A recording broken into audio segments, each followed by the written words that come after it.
이루어지니 지쳐있던 내 맘에 새 힘이 솟아나지요 순종의 기쁨을 누려요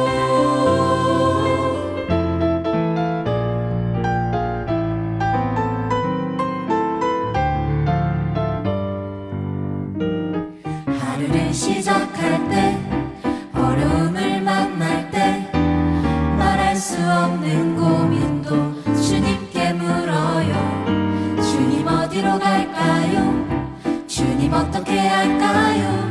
주님 음성을 따라 나는 걸어가지요 순종의 걸음마다 평안이 깃들고 내가 생각지도 못한 주의 뜻 이루어지니 지쳐있던 내 맘에 새 힘이 솟아나지요 순종의 기쁨을 누려요 순종의 걸음마다 평안이 깃들고 내가 생각지도 못한 주의 뜻 이루어지니 지쳐있던 내 맘에 새 힘이 솟아나지요 순종의 기쁨을 누려요 순종의 기쁨을 누려요 순종의 기쁨을 누려요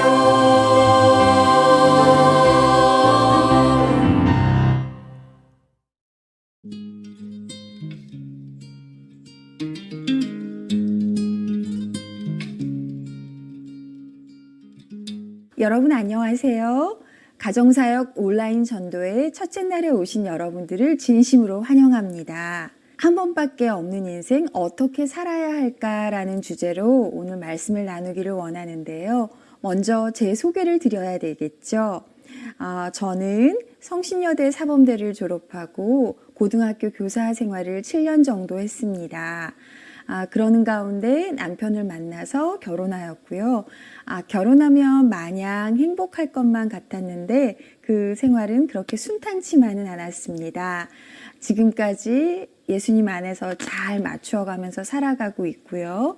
아들 2명을 기르면서 저는 참 부족한 엄마라는 사실을 느끼게 되었습니다. 그러면서 저는 부모 역할 훈련 과정에 임하게 되었고 강사 과정을 마치게 되었습니다. 부족한 제가 부모교육 집단을 운영하다 보니 미천이 드러나는 거예요. 그래서 공부를 시작했고 상담 심리학 석사, 박사 과정을 마치게 되었습니다. 그래서 한국연합회 내에 있는 가정복지 상담센터장을 역임하고 지금은 서중환합회 내에 가정봉사부장을 맡고 있는 전영숙입니다. 저는 여러분보다 조금도 잘난 것이 없지만 예수님께서는 너 많이 힘들어 보았지?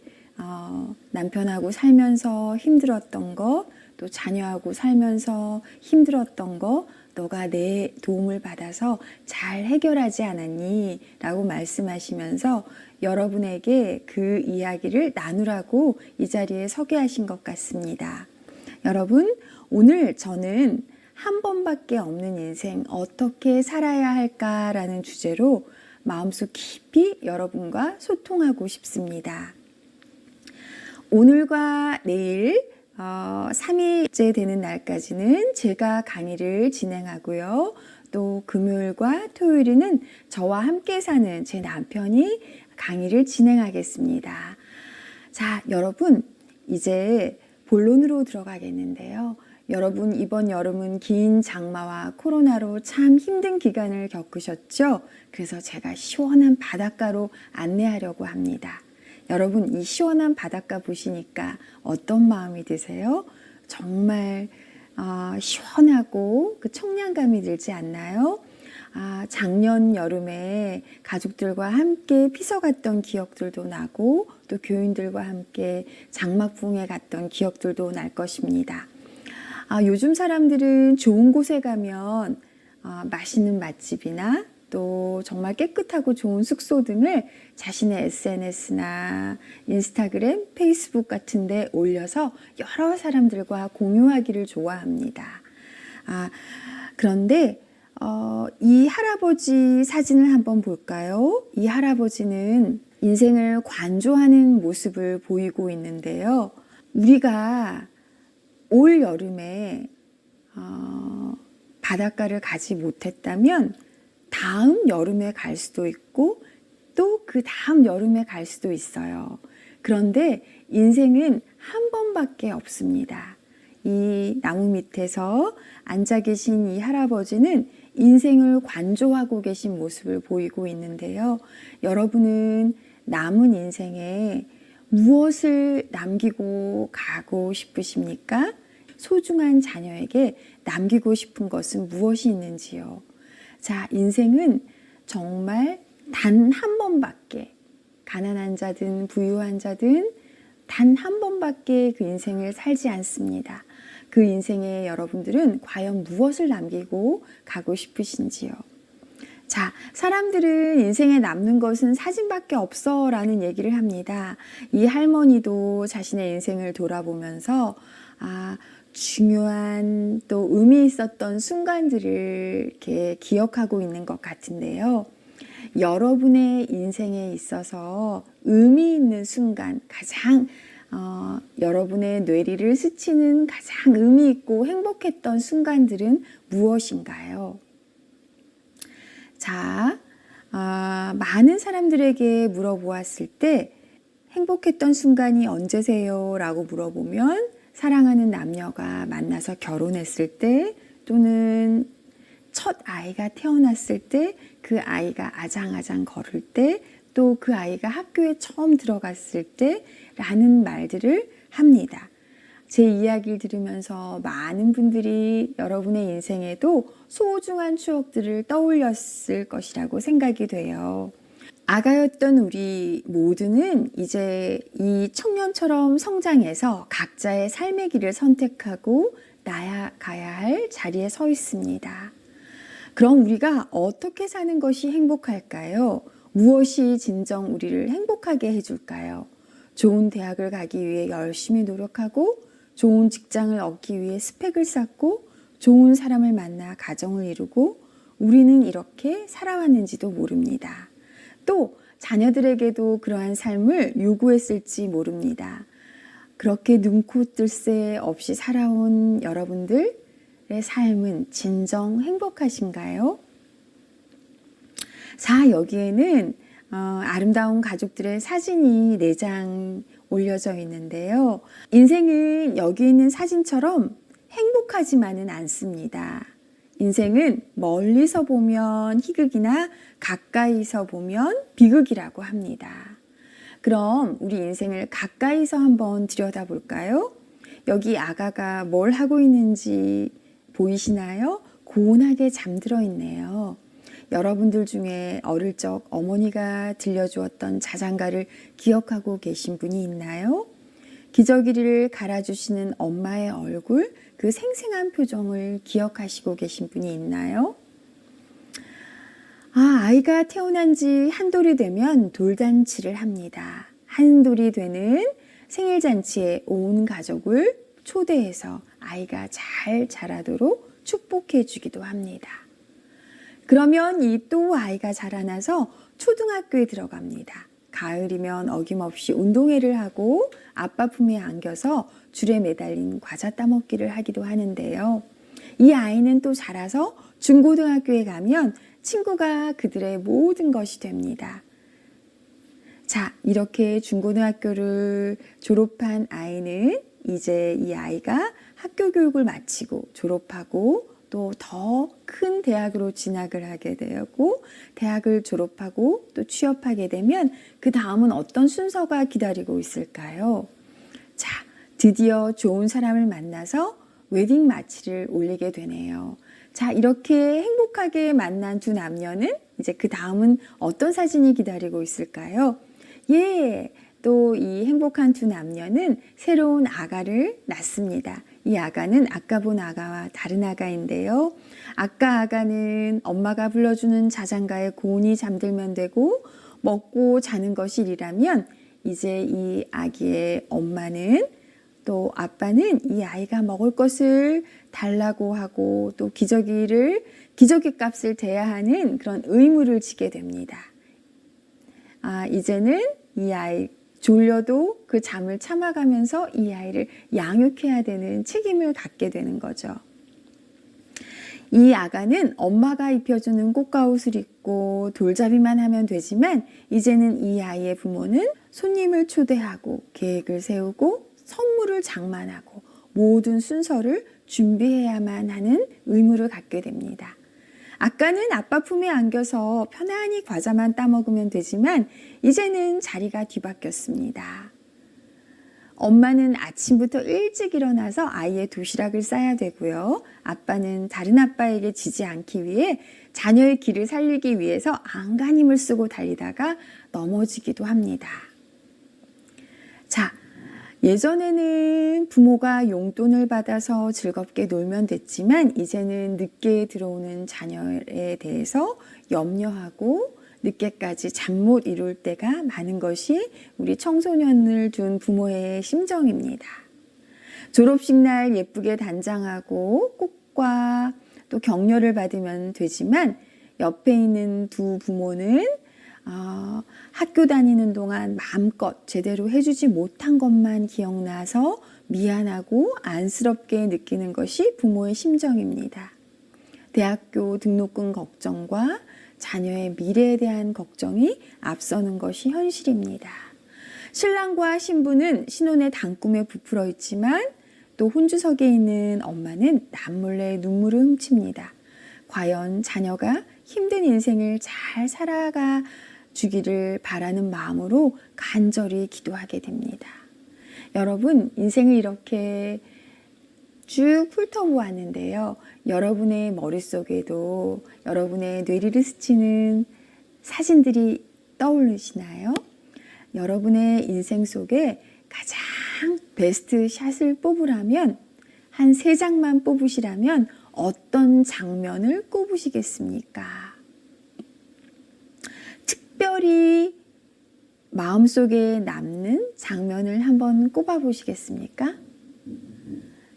대다수의 많은 부모들은 정말 자녀와 함께했던 즐거운 시간을 꼽게 되고 또 자녀의 탄생, 또 자녀의 입학, 또 자녀의 결혼 이런 순간들을 기억하게 됩니다. 거꾸로 돌이켜보면 우리의 기억 속에는 사랑받은 기억만이 존재한다고 볼 수 있습니다. 그것도 아주 낭비적인 사랑받은 기억만이 깊이 우리 뇌리 속에 남아있는데요. 낭비적인 사랑을 받은 사람만이 강력한 삶의 무기를 마음속에 장착하게 될 것입니다. 사랑한 기억만이 우리 자녀들의 삶의 유일한 무기가 될 것입니다. 미국의 긍정심리학자 에밀리 에스파니 스미스는 삶에는 행복보다 더 중요한 것이 있는데 사람들이 절망에 빠지는 이유는 의미를 발견하지 못해서이다 라고 말하였습니다. 또 여기 수잔 울프라는 삶이란 무엇인가 라는 책에는 열정을 바칠 대상을 발견하고 그것에 몰두할 때 삶의 의미를 발견하게 된다라고 하였습니다. 잡코리아라는 곳에서 설문을 하였는데요. 대한민국의 직장을 가진 남녀를 대상으로 다양한 연령대로 설문을 하였습니다. 잡코리아는 명실공히 대한민국의 대표적인 취업 지원 서비스를 전개하는 플랫폼인데요. 내가 살아가는 이유를 한 문장으로 요약해 보라고 말했더니 많은 사람들은 더 나은 환경에서 행복해지고 싶어서라고 대답했고 사랑하는 가족을 위해서 또 꿈을 이루고 성취감을 얻기 위해서 또 사랑하는 연인을 위해서 또 사회적으로 성공하고 남들에게 인정받기 위해서 궁극적으로 더 나은 세상을 만들고 싶어서라고 말하였습니다. 살아가는 이유를 연령대별로 조사해 보았더니 20대는 더 나은 환경에서 행복해지고 싶어서라고 이야기했고요. 30대는 더 나은 환경에서 행복해지고 싶어서가 41.8%를 기록했습니다. 40대, 50대가 되어서야 비로소 사랑하는 가족에 대한 안목을 갖게 되는데요. 40대는 36.8%가, 또 50대는 47.1%나 되는 사람들이 사랑하는 가족을 위해서 살아간다라고 말하였습니다. 그리고 삶의 의미를 찾기 위해서 노력하고 있는가라는 질문에 77.4%나 되는 사람이 노력한다라고 답변하였습니다. 또 개인적인 성공을 이루었다고 생각하는 순간은 언제인가라고 물어봤을 때 직업이나 취미로 좋아하는 일에 몰입할 때 자기는 성공했다라고 생각했고요. 나만의 성공이란을 물어보았을 때 20대는 좋아하는 일에 몰입할 때, 30대는 경제적인 풍요로움을 느낄 때, 40대는 사랑하는 사람이 행복할 때, 또 좋아하는 일에 몰입하는 순간이 행복하다고 50대는 말하였습니다. 무엇을 위해 살고 있는지 생각해 본 적이 있는가라는 질문에 많은 사람들이 항상 생각한다라고 답변하였는데요. 그 중에서도 20대는 항상 생각한다는 표현을 더 많이, 다른 연령대보다 더 많이 한 것으로 나왔습니다.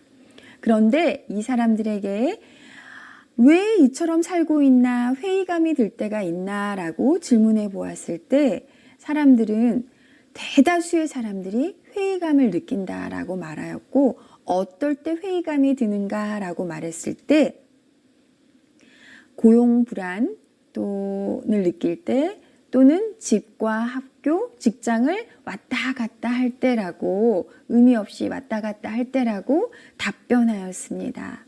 이만큼 사람들은 진정한 참된 행복과 의미를 찾기 위해서 고민하고 있는 것을 우리 알 수 있는데요. 지금까지 기억들처럼 사랑한 기억만이 우리 인생에 의미 있게 남는데, 사랑한 기억 중에서도 특별히 낭비적인 사랑한 기억만이 우리 속에 남습니다. 정말 이렇게 인생의 의미를 찾기 위해서 고민하는 사람들에게 우리가 가진 사랑을 나누어 준다면 참 좋겠습니다. 이곳은 제가 가끔 강의를 가는 포천 사회복지관입니다. 독거노인들을 위한, 생활관리사들을 위한 교육을 위해서 이곳을 찾게 되는데요. 저는 종종 운전을 못해서 남편의 도움을 받아서 이곳에 갈 때가 있는데, 특별히 눈이 오거나 비가 많이 오는 날이면 어김없이 남편이 이곳을 데려다 줍니다. 그런데 여기 지도에 보면 여기 서울시 중랑구 묵동이 저희 집이고요. 남편의 사무실은 서초구 서초동입니다. 그리고 포천시 노인복지관은 저기 위에 저 멀리 있는데요. 저희 남편의 직업은 사실 변호사입니다. 변호사에게 1시간, 2시간은 엄청난 시간인데요. 사람들을 만나기도 하고 상담하기도 하고 또 법정에 출두해서 재판을 진행하기도 하는 그런 귀한 시간을 낭비해서 저를 포천시에 있는 복지관까지 데려다 준다는 것은 사실 남편의 입장에서 보면 큰 낭비일 수 있습니다. 남편이 눈 오는 날, 비 오는 날 저를 포천시 복지관까지 데려다 주고 돌아오는, 삼육대학 쪽으로 돌아올 때면 차가 꽉 막혀 있어서 자신의 사무실까지 가는데 어떨 땐 2시간까지 걸린 날도 있다고 해요. 그런데 그렇게 하는 이유는 뭘까요? 단지 제가 힘들게 가서 또 힘들게 강의할까봐 저를 위해서 사랑하는 마음으로 자신의 시간을 낭비한 것입니다. 자, 그렇게 시간을 낭비했을 때 저의 반응은 어땠을까요? 반찬을 한두 가지라도 그날 저녁엔 더 하게 되는 것이 인지상정입니다. 자, 성경에는 이렇게 낭비한 사람의 이야기가 나와요. 누가복음 7장 46절 47절에는 너는 내 머리에 감람류도 붓지 아니하였으되 그는 향유를 내 발에 부었느니라. 이러므로 너의 많은 죄가 사하여졌도다. 이는 그의 사랑이 많음이라. 사함을 받은 일이 적은 자는 적게 사하느니라 라고 하였습니다. 사실 이 여인의 낭비하는 사랑이 있기 전에 하나님의 놀라운, 예수님의 놀라운 사랑이 이야기가 먼저 있습니다. 이 여인은 겁에 질려 예수 앞에 끌려 나온 적이 있었습니다. 그를 거쳐간 남자는 누구보다도 많았으나 그녀는 늘 혼자였고 사랑받지 못했으며 쓸모없는 존재라고 여겼습니다. 군중들은 그를 향해서 야유를 퍼부었고 그녀도 잔뜩 웅크린 채 돌 세례를 기다리고 있었습니다. 그러나 돌은 끝내 날아오지 않았고 조금 전까지만 해도 사리에 가득 찬 군중들의 조롱에 많이 그의 귀에 들렸었는데 더 이상 그 조롱과 야유는 들리지 않았고 침묵만이 그를 감쌌습니다. 실눈을 뜨고 바라보니 샌들 차림의 발이 그의 시야에 들어왔습니다. 세상에서 가장 자비로운 얼굴이 그녀를 바라보며 미소 짓고 있었습니다. 사람들을 그를 겁에 질린 죄책감과 수치심의 반라의 여자로 보았지만 예수님은 그를 오랜 세월 배신과 또 착취 속에 멍든 어린 소녀로 보아주었습니다. 자기 자신도 용서하지 못할 죄인이라 생각해서 자기 혐오에 가득 찬 여인이었지만 사랑받고 온전해지기를 간절히 바라는 마음이 그에게 전달되었습니다. 숨을 죽여 그녀에게 그를 고발하던 자들이 어디 있냐고 묻습니다. 여인은 들릴막 말락한 가느다란 소리로 그들이 같다고 대답합니다. 긍휼과 자비에 찬 목소리로 나도 너를 정죄하지 아니하노니 너도 너 자신을 정죄하지 말라고 말씀하십니다. 정죄 당해야 마땅한 죄를 지었음에도 불구하고 나는 너를 정죄하지 않는다. 나는 너를 사랑한다. 내가 온전해지기를 바란다.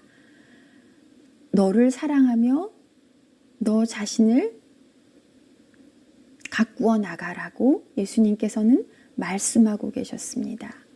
평생 억눌려 있던 수치심에서 헤어져 나오게 된 것입니다. 그의 한에 섞인 눈물이 주르르 그의 뺨을 타고 흘렀습니다. 겁에 질린 두려움의 눈물이 아니었고 이제 기쁨과 안도의 눈물, 사랑과 감사의 눈물이 그의 뺨을 타고 흘러내렸습니다. 이 여인은 과거의 모든 행동에도 불구하고 사랑받았습니다. 행위 때문이 아니라 하나님은 존재 자체로 사랑해 주셨습니다. 사랑에는 위력이 있습니다. 그 위력이 사랑을 변화시키고 상한 마음을 치유하고 삶을 바꾸어 놓을 수 있습니다. 하나님은 사랑이시며 그분의 계획은 우리의 마음속에 사랑을 부어 각자를 치유하고 그분이 설계하신 본연의 인간으로 회복하십니다. 로마서 5장 5절에는 다음과 같은 말씀이 적혀 있습니다. 5장 5절과 8절을 읽겠습니다. 소망이 우리를 부끄럽게 하지 아니함은 우리에게 주신 성령으로 말미암아 하나님의 사랑이 우리 마음에 부은 바 됨이니 우리가 아직 죄인 되었을 때에 그리스도께서 우리를 위하여 죽으심으로 하나님께서 우리에 대한 자기의 사랑을 확증하셨느니라. 사랑받은 기억만이 우리로 하여금 사랑할 수 있게 하고 그렇게 낭비된 사랑이 받은 사람에겐 또 다른 사랑받은 기억으로 남게 됩니다.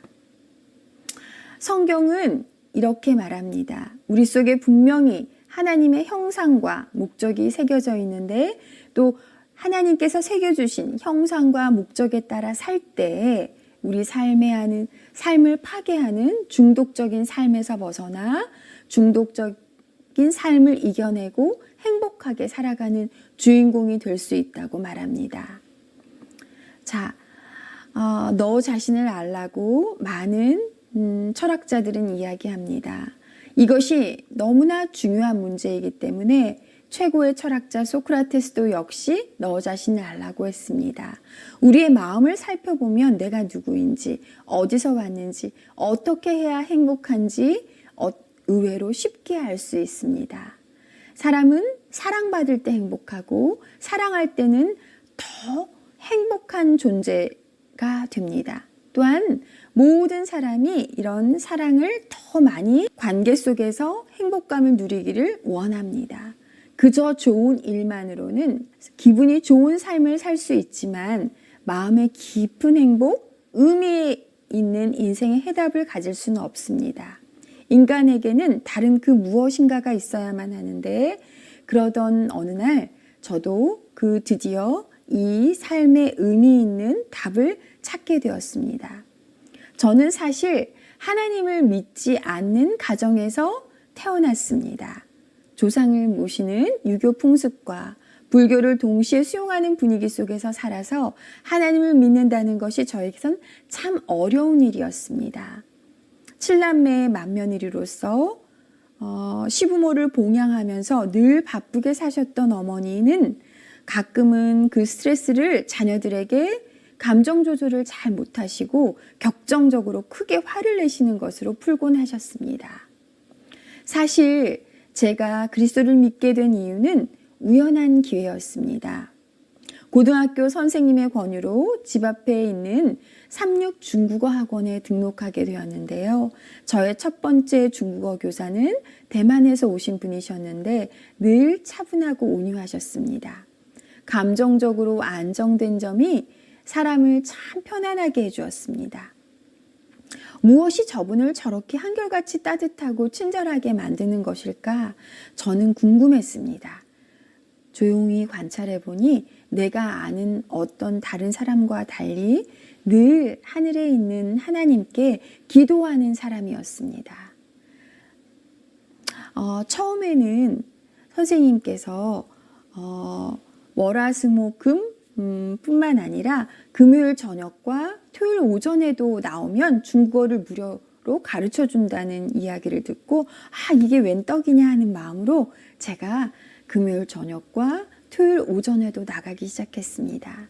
하지만 제가 우연한 기회였다라고 했는데 나중에 이것을 알게 되고 나니 하나님은 아주 세밀한 섭리 가운데 저를 인도하고 계셨습니다. 그 당시 중국어 학원비는 2달에 13만 원이었는데요. 그 당시 대만에서 오신 교사는 2분이셨고 학원은 2 선생님의 월급을 주는 것만으로도 힘들었을 텐데 6개월 동안 학생은 저 혼자였는데요. 만약 학원의 운영난을 걱정해서 학원을 폐쇄했더라면 오늘날의 저는 없습니다. 저에게 30여 년 전 예수님을 소개해 주셨던 분이 대만 분이셨는데요. 한 세대가 지나서 저를 훈련시키셔서 다시 대만으로 보내셨습니다. 여기에 있는 이 사진은 민들레 전도단과 함께 작년에 대만으로 출국하기 전에 찍은 사진인데요.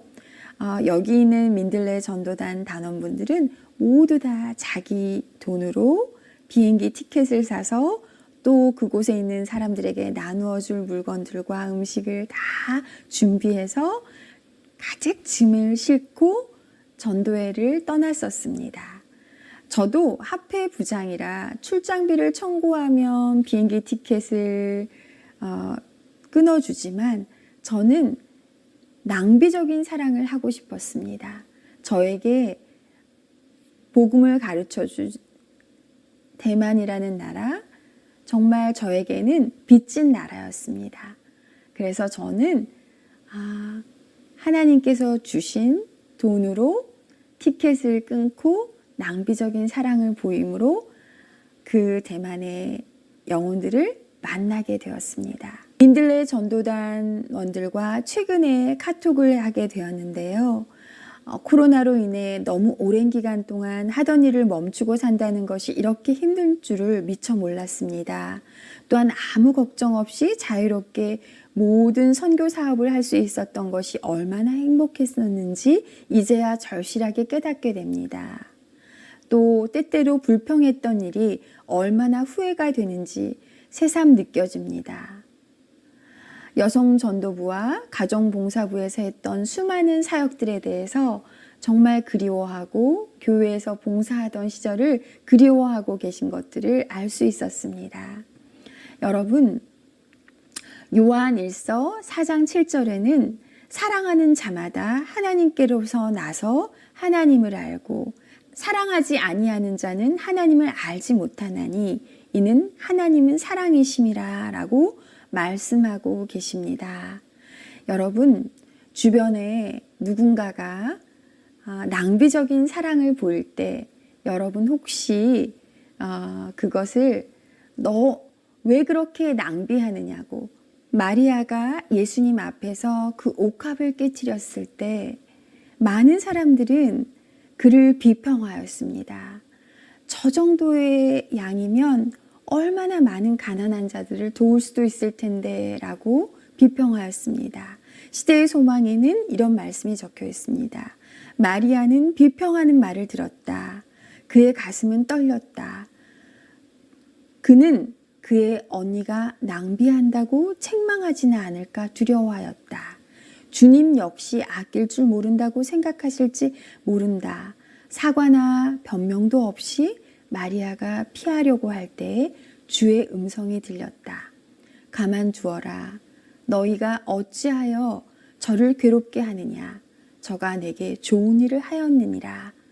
가난한 자들은 너희와 항상 함께 있어 아무 때라도 도울 수 있으나 나는 너희와 항상 함께 있지 아니한다 라고 말씀하셨습니다. 저가 힘을 다하여 내 몸에 향유를 부어서 장사를 미리 준비하였다고 하셨습니다. 율법이 주어진 이유는 많이 사함을 받도록 하기 위해서입니다. 주님께로부터 사함을 받은 일이 많은 자만이 더 많이 사랑할 수 있습니다. 내 주변의 가족들, 또 내 사랑하는 가족들에게 낭비되는 사랑을 보여주시지 않으시렵니까? 저는 늘 낭비적인 사랑을 보여주는 남편과 갈등을 겪었습니다. 저희 집에 있던 얘기를 하나 얘기하고 마치려고 하는데요. 남편은 정말 사랑이 많은 부모님 밑에서 자란 막내 아들입니다. 저는 저의 출생을 이야기했었는데요. 그러다 보니 자녀를 대하는데도 많은 시각 차이가 있었습니다. 저희 큰아들은 행동이 느긋해서 느긋이고 저희 둘째 아들은 행동이 정말 재빨라서 쌕쌕이입니다. 그래서 아침밥을 차려놓으면 저희 큰아들은 천천히 느긋이 먹습니다. 그런데 그거를 보다 못한 저희 둘째 아들은 늘 가방을 메고 현관문 앞에 나가서 기다립니다. 그러면 남편은 그 아이, 형을 미워하게 될까봐 이 둘째 아이를 먼저 데리고 차에 태우고 학교에 데려다 주고 옵니다. 학교에 데려다 주고 집에 다시 오게 되면 저희 큰아들은 그제서야 식사를 마치고 양말을 신고 학교 갈 준비를 하고 채비를 마칩니다. 그러면 남편은 그 큰아이를 데리고 또 다시 한번 학교를 데려다 주는 일을 반복했습니다. 그러기를 몇 년 했을까요? 6년이 넘게 그렇게 했습니다. 저는 그 와중에 왜 그렇게 하느냐고, 그럼 당신이 그렇게 하기 때문에 이 아이들이 변하지 않는 거라고. 제가 그렇게 남편의 낭비하는 사랑을 나무라고는 했는데요. 그래서 언쟁이 벌어지기도 하고 아이들 앞에서 다투기도 하고 그랬는데요. 제가 상담이라는 공부를 하고 보니까 정말 저희 큰아이는 제게 주는 메시지가 있었어요.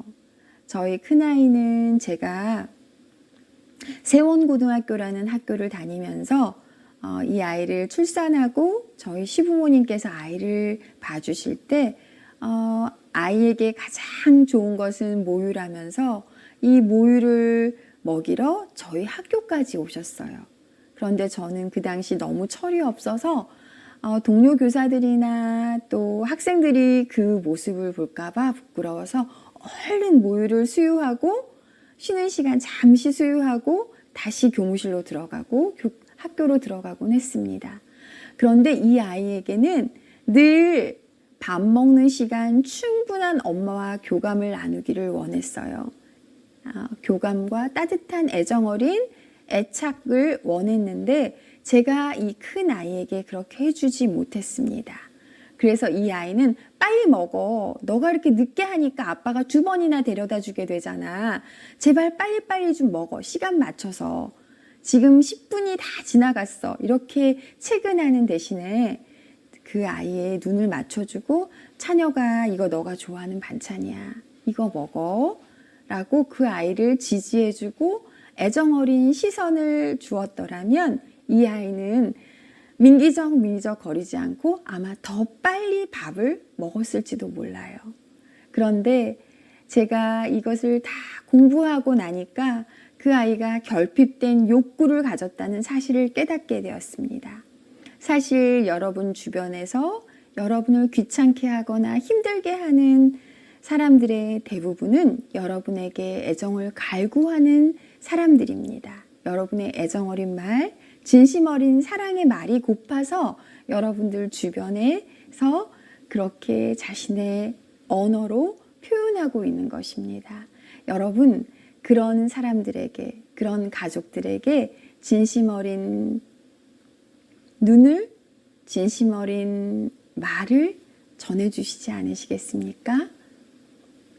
여러분, 꼭 오늘 성령께서 우리 마음에 기억나게 해주시는 것이 있다면 잘못했다고 사과하고 또 그런 애정 어린 말들을 그에게 부어줌으로써 정말 예수님께서 아무것도 한 것 없는 그 여인을 용서해 주셨던 것처럼 우리 자신을 용서해 주신 예수님의 사랑을 따라 우리 안에 소망으로 부어주신 그 말씀으로 애정 어린 관계를 회복하시게 되시길 바랍니다. 다음 시간에 만나겠습니다. 잠시 기도하고 마치겠습니다. 감사하신 하늘에 계신 우리들의 아버지 하나님, 저희가 어떻게 살아야 하는지 잘 알지 못해서 앞만 보고 달려왔습니다. 그러느라 많은 것을 놓치고 살았습니다. 내 주변에서 좀 더 애정 어린 관계를 맺고 싶어 하는 사람들에게 따뜻한 말을 전해주지 못하면서 살았습니다. 아버지, 오늘 이 시간 사랑하는 가족들에게 따뜻한 말 한마디, 온정 어린 눈길을 보낼 수 있는 저희들이 될 수 있도록 도와주시옵소서. 아무것도 한 일이 없지만 주의 사랑으로 저희를 용서하심에 감사하고 다시 오실 예수님의 이름으로 간절히 기도합니다. 아멘.